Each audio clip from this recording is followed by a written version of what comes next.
Hello, good morning, dear students. Today's I am going to start 5th standard SS lesson 4th effect of an earthquake. हमने पढ़ लिया था ये कि भूकंप जो है उसके क्या प्रभाव पड़ते हैं। हमने पढ़ा था कि बहुत ज़्यादा हमारा लॉस होता है। मेजरमेंट ऑफ अर्थक्वेक यानी कि इसको कैसे मापा जाता है, किस प्रकार से भूकंप आता है। Some time the motion of earth surface caused by an earthquake is so light that can not be felt. कई बार जो है बहुत ही लाइट वेट से जो है लाइट तरीके से स्लाइटी जो है भूकंप आता है, जो हम बहुत ही कम महसूस कर पाते हैं, कर ही नहीं पाते। Such minor quakes are dedicated by using sensitive instrument. इसके लिए कुछ इंस्ट्रूमेंट बनाए गए हैं कि किस प्रकार डिटेक्टेड किया जाता है इंस्ट्रूमेंट से कि किस प्रकार भूकंप को मापा जाएगा। और जिस से मापा जाता है उसे कहा जाता है सिस्मोग्राफ। क्या कहा जाता है? सिस्मोग्राफ। सिस्मोलॉजिस्ट यानी कि जो इसका यूज़ करते हैं, रिक्टर स्केल मैग्नीट्यूड और a seismograph of measure the intensity of an earthquake. Earthquake की तीव्रता को मापने के लिए रिक्टर स्केल, सिस्मोग्राफ के अंदर सिस्मोलॉजिस्ट जो है रिक्टर स्केल का यूज़ करते हैं। The reading obtain from the seismograph are interrupted in the language of Richter scale in the following way. कहते हैं कि जो रिक्टर स्केल होता है उसके ऊपर भूकंप की तीव्रता को मापने के लिए कुछ सारणियाँ, कुछ संख्या दी होती है कि किस प्रकार कितना भूकंप किसके लिए खतरनाक है। तो ध्यान दीजिए, 2.5 recorded on seismograph but not felt by the people. Seismograph पे रिकॉर्ड तो होता है बट लोगों के द्वारा महसूस नहीं किया जाता। जब इस स्केल के इस पॉइंट का जब भूकंप मापा जाता है तो ये लोगों द्वारा महसूस नहीं किया जाता। रिकॉर्ड हो जाता है अभी यहाँ भूकंप आया था, पर लोगों द्वारा महसूस नहीं किया जाता। हमने देखा था कि पृथ्वी की जो प्लेट्स होती हैं इनके अंदर कंपन आता है और जो लावा है उसकी जो प्लेटें तैरती है लावा के अंदर तो एक दूसरे से टकराती है तो पृथ्वी की सतह पे कंपन आता है और उसी को हम भूकंप कहते हैं। तो इसे मापने के लिए रिक्टर स्केल का जो पैमाना है सिस्मोग्राफ पे इसको मापा जाता है। 2.5 में रिकॉर्ड किया जाता है पर महसूस नहीं किया जाता। 3.5 पे जब ये आता है फेल्ट बाय मैनी पीपल, कुछ लोगों द्वारा कई लोगों द्वारा महसूस किया जाता है, बट लार्जली अंडरस्ट्रक्टिव। कहते हैं कि लार्जली अंडरस्ट्रक्टिव रहता है, कुछ लोगों द्वारा महसूस किया जाता है।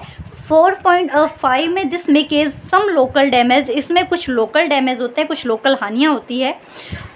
6.0 फेल्ट बाय ऑल, सबके द्वारा महसूस किया जाता है। डिस्ट्रक्टिव अर्थक्वेक ये क्या है?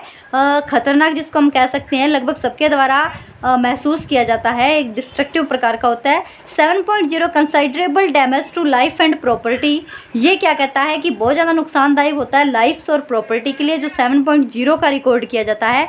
उसके बाद है 8.0 total damage turning huge building to heap of रविस and killing thousand of people.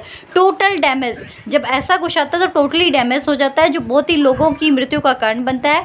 हज़ारों की संख्या में लोग मर सकते हैं, बड़ी बड़ी बिल्डिंग्स जो होती है वो गिर जाती है। इस प्रकार का जब भूकंप आता है तो ये भूकंप को मापने का जो रिक्टर स्केल का पैमाना है इसके ऊपर मेजरमेंट किया जाता है कि किस प्रकार कितना भूकंप किसके लिए खतरनाक होता है। The Richter scale measure the instances from 1 to 12 and increase by 1 whole number on this scale represent a 10-fold increase the ground vibration. जो ग्राउंड वाइब्रेशन है उसको 10-fold के द्वारा इंक्रीज जैसे जैसे होती है 1 to 12 इसके द्वारा इसे मापा जाता है। वैसे ये काफ़ी हम कह सकते हैं कि काफ़ी डीपली पढ़ाने वाला विषय है, पर आपके इतना लेवल का है नहीं।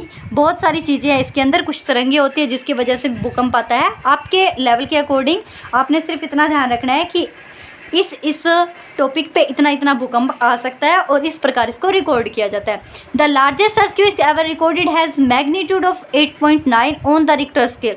रिक्टर स्केल पे अब तक का जो रिकॉर्ड किया गया भूकंप की इंटेंसिटी है यानी कि तीव्रता मापी गई है वो है 8.9। ठीक है, 8.9 अब तक इसको माप लिया गया है। तो हमने पढ़ा था कि किस प्रकार इसका मेजरमेंट किया जाता है। अब हम पढ़ते हैं कि हम किस प्रकार से खुद को सेफ रख सकते हैं जब कभी भूकंप आए, हमें लगे कि भूकंप आ रहा है। People living in areas which are prone to earthquake should build wooden house. कहते हैं कि जिन एरियाज़ में भूकंप आने के ज़्यादा चांसेस होते हैं, क्योंकि पता होता है हर साल आता है, तो उन एरियाज़ में वुडन के हाउसेज होने चाहिए। इनकी लकड़ी के हाउसेज क्या होते हैं? लाइट वेट होते हैं, जिसकी वजह से ज़्यादा नुकसान नहीं हो पाता। As this houses are light this wooden cause much injury to its resident during the time of an earthquake. कई बार जब लोग उसमें रह रहे होते हैं तो बहुत ज़्यादा उसमें घायल होने की या इंजरीज की ज़्यादा स्थिति नहीं रहती। क्यों? क्योंकि वो लाइट वेट होता है। तो जिन इलाके में ज़्यादा भूकंप आता है उनमें लाइट वेट होना चाहिए। घरों का जो है वो सामान और घर लकड़ी के होने चाहिए। All the houses should have enough doors and Windows होनी चाहिए। When ever you feel an earthquake, अगर आप अर्थक्वेक को फील कर रहे हो, आपको लग रहा है कि पृथ्वी में कंपन हो रहा है, इमीडिएटली तुरंत rush out of house to an open field, अपने हाउस से बाहर हो जाए, भीड़ भरे इलाके से और दूर हो जाए, ओपन फील्ड में चले जाए। Go away from the reach to high building, और जो बड़ी बड़ी बिल्डिंग्स हैं उनके नज़दीक बिल्कुल ना जाएं, उनसे दूर रहें, खुले में चले जाएं। Sometimes the earthquakes are so sudden that you don't even get the chance to got out of the house. कहते हैं कि कई बार इतना अचानक आ जाता है कि आपको घर से निकलने का भी समय नहीं मिलता। इन सच एक ऐसी स्थिति में hide your self in a corner to under a low cell. कहते हैं कि बहुत ही कम सामान, जिस पे कोई सामान नहीं होना चाहिए, बहुत ही लो सेल के अंदर आप किसी कॉर्नर में बैठ जाइए। Be in small room as there are much safer than bigger ones. कहते हैं कि बड़े रूम की बजाय छोटे रूम में रहिए और जो आसपास जो भारी सामान है उससे दूर रहिए। एक कोने में सिमट जाइए, लेट जाइए। अगर आप बाहर नहीं जा सकते, अचानक आ जाए, तो आप अपने घर में भी अपने आप को सेफ रख सकते हैं। तो ये पढ़ा था हमने अर्थक्वेक के बारे में। आगे हम अगली नेचुरल क्लैमिटी के बारे में पढ़ेंगे। Thank you.